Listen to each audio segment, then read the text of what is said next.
loolu moom on est intransigeant wax nañ ko ak sécurité bi. même Mbaye moo dàqaloo. Mbaye moo dàqaloo Modou Mbaye bu wax Modou Lo. ah non est-ce que loo daaxul Mbaye. non Mbaye dàq moom Mbaye dàq. béykat bee ko yàq rek Mbaye dàq. waaw non Modou loolu moom dañ ci intransigeant loolu moom amul sax demal maa ngi ñëw. amul benn laa wax supporter à part 5 yi ànd ak Ama ak 5 yi ànd ak Modou yu nar a dugg foofu ndax ci péage bi foofu dafa yomb lijjanti déjà ca péage ba lañ lay arrêté doo jaar donc doo egsi sax ci station bi te foofu gis nga dara waru ko te sécurité bi dina doy sëkk te yéen di ngeen ci teg seen bët incha allah benn supporter woowu ñu la da nga toog seetaan télé parce que télé yi dañ koy def en direct télé yi war a nekk partenaire ci événement bi ñoom ñëpp direct lañ koy def jour boobu ak site yi dañ koy def direct aussi ku ci ne na nga seetaan sa téléphone wala nga seetaan télévision Modou Mbaye daal loolu amul sax xaar ma yàlla kooku moom dañ ci sul sax foofu benn doomu aadama bu bokkul ci ñi nga xamante ne ñooñu la ñu woo du dugg flot boobu. république la rek kon mun sénégalais yi ñun sénégalais yi ba tey mën nañ jàpp ni combat Ama Modou Lo lépp lu ci préparation dinañ ñu ko jox en direct à la télévision. incha allah. yow loolu xam nga ne déjà 2S moo nar a def production bi. incha allah ak ITV ak Walfadjri pour l'instant ak Sen TV.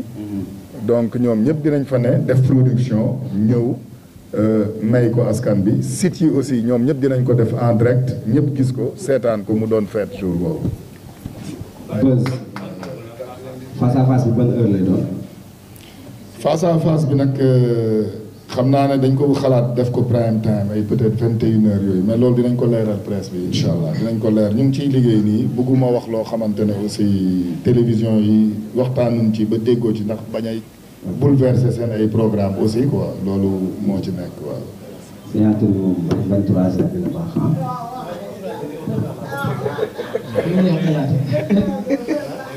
waaw man benn question la am gis nañu li ñu ko lay. bi ngay def sa premier point de presse bi yaa ngi doon wax ci arène nationale dafa tur ci combat Modou Lo ak Ama Baldé boobaag léegi ñu ngi doon xaar ngay def ay démarches pour ñu jox la Léopold fan nga toll ci démarches yooyu noonu ndax li ñu ko laaj daf ko waxoon fii mu jógee fi fàtte ko war a yaa ngi ne démarches yi pour ñu jox la stade Léopold. la ma waxoon rek laay waxaat Lamine combat bi moom ñii ñëpp ñu fi toog wóor na leen ne xajul arène nationale waaw loolu moom man lu ma leer la. te ba fii may waxanteeg yéen ñun de amuñu beneen pexe ndax ñun état du wax ñu ciy teg baat mais bu doon suñu sago ñu yóbbu ko Léopold nag condition yi fa mun a bëree laa xamul ndax am na fa wala amu fa ndax yónni woon naa fa Mbaye Diagne waaw pareegul demoon na fa mu ne ma condition yi fa nekk wax dëgg yàlla mënuñu fa bëre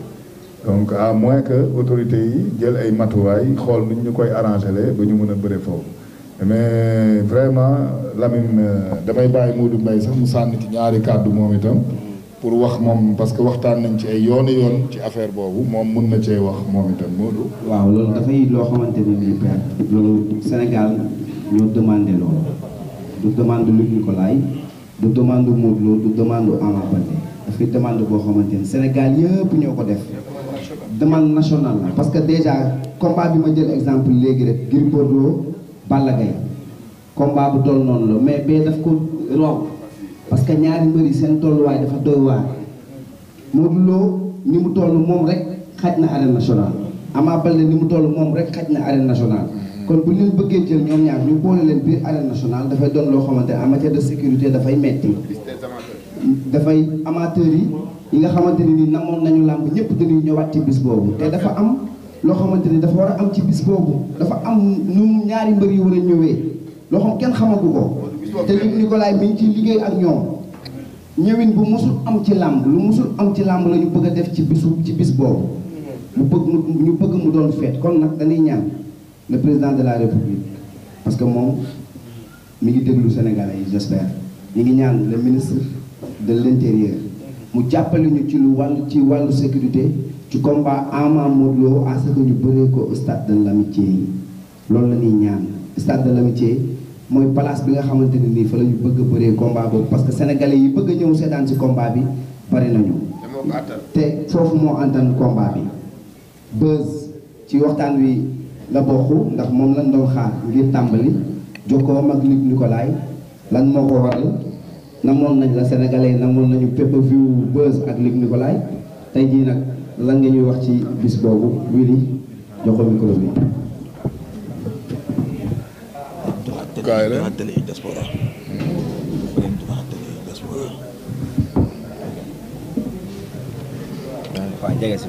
waaye ma puus nga ñu. Ibrahima Faye Buzz ñu ngi lay nuyu. waaw bisimilah jërëjëf Modou Mbaye maa ngi leen nuyu di nuyu assistance bi yëpp di nuyu mbokki téléspectateurs yi ñu seetaan bu baax a baax donc effectivement comme ni nga ko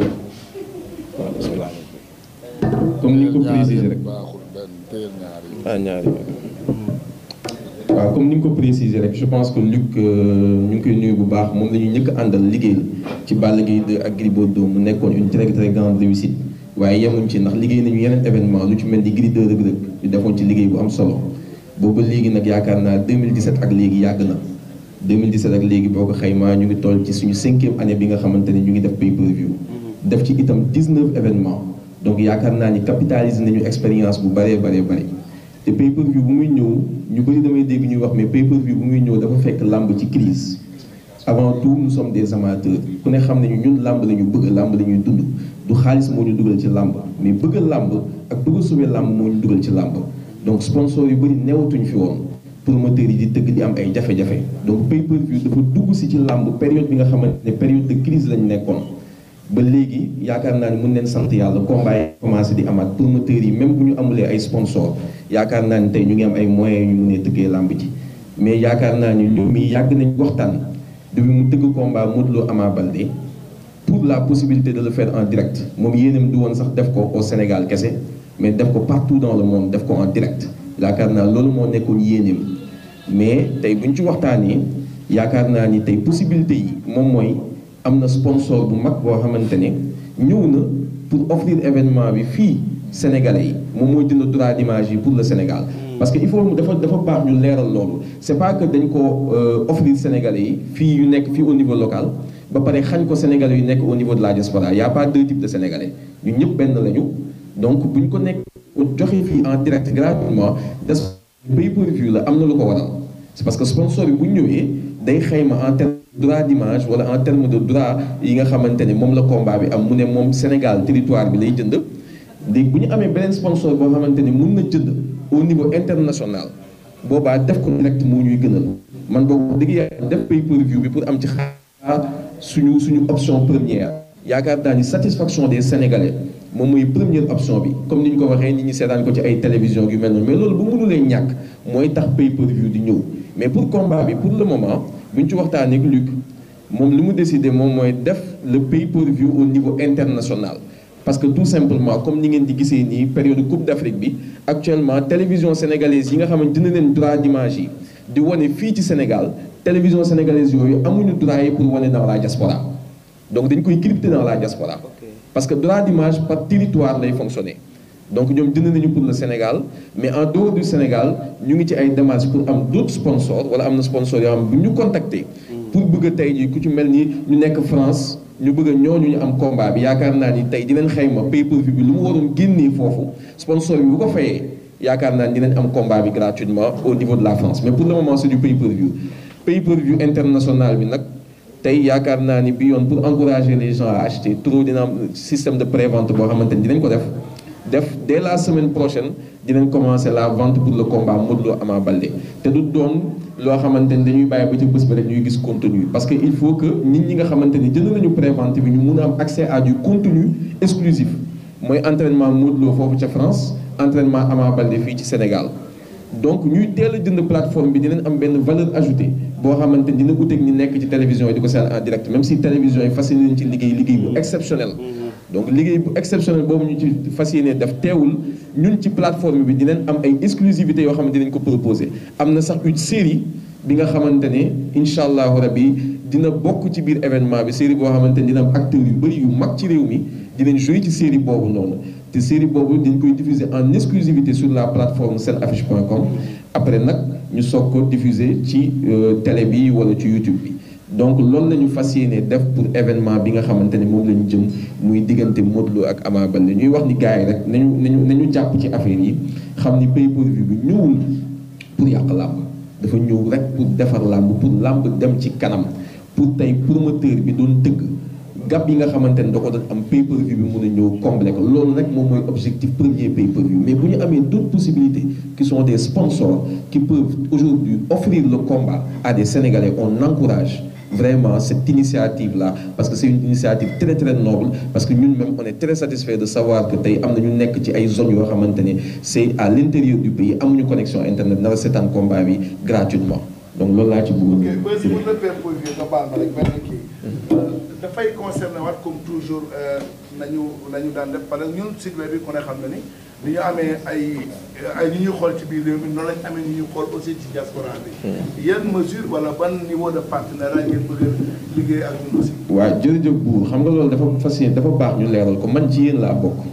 man kenn mënu maa ne site internet yi. donc li ma leen yéene moom laa yéene sama bopp li ma yéene sama bopp moom laa leen yéene